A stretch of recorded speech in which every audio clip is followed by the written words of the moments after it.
99,9%, teman-teman sekalian, rumah tangga rusak karena pergaulan. Penyebab utamanya ini. Ibu-ibu banyak teman sama temannya ini suaminya lebih kaya. Ditarik ke retorika kehidupan itu di dalam sini. Suami kita cuma mampu memang belinya begini. Ranjang yang bisa dibeli 5 juta, yang sana beli ranjang 150 juta, nggak bisa ketemu. Kalau tarik itu ke sini bakal kacau semua, gitu kan? Si laki-laki lihat istri temannya selalu berpenampilan seperti A atau B atau C. Istrinya tidak seperti itu. Dia mau tarik itu ke sini, susah, nggak bisa. Mungkin fisiknya pasangan kita seperti ini. Makanya ada namanya gudul basar, turunkan pandangan. Perempuan disuruh pakai hijab.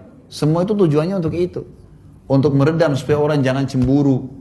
Kontrol ini teman-teman sekalian. Jangan pernah masukkan orang ketiga atau pola hidup atau pergaulan dalam rumah tangga kita. Tidak bisa.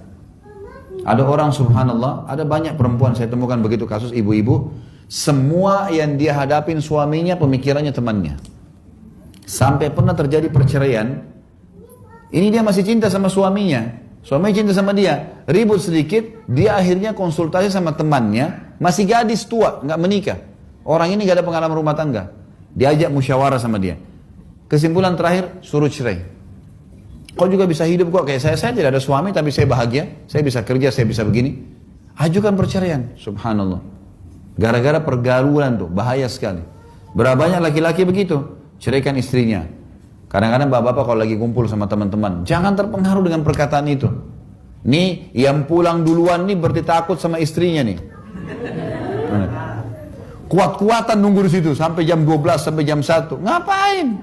Untuk apa? Pulang lebih enak sama istri, ngobrol, bisa bercumbuan, bisa makan sama-sama. Ngapain dulu sama teman-teman habisin waktu tuh? Tapi ini pergaulan, bahayanya di situ. Dia akhirnya dipancing-pancing untuk itu, gitu kan?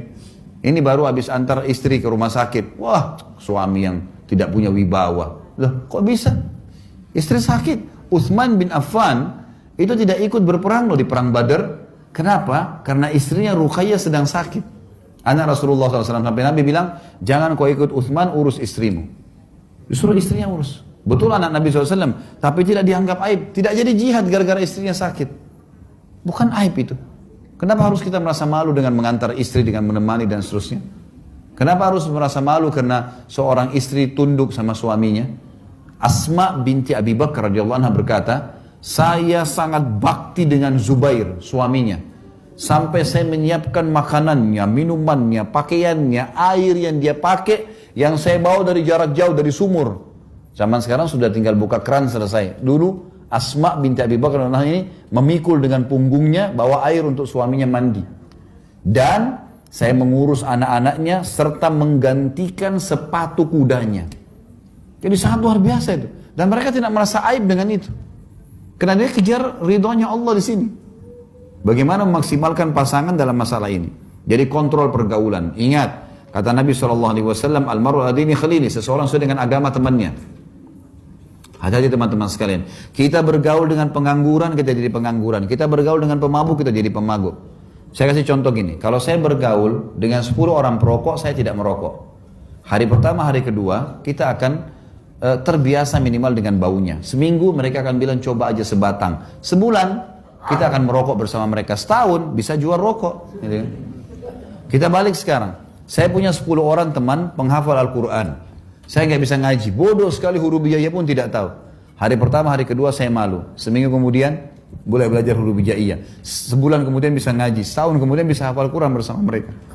Hati-hati pergaulan. Bergaul sama orang rusak, rusak kita. Bergaul dengan orang baik, maka baik kita.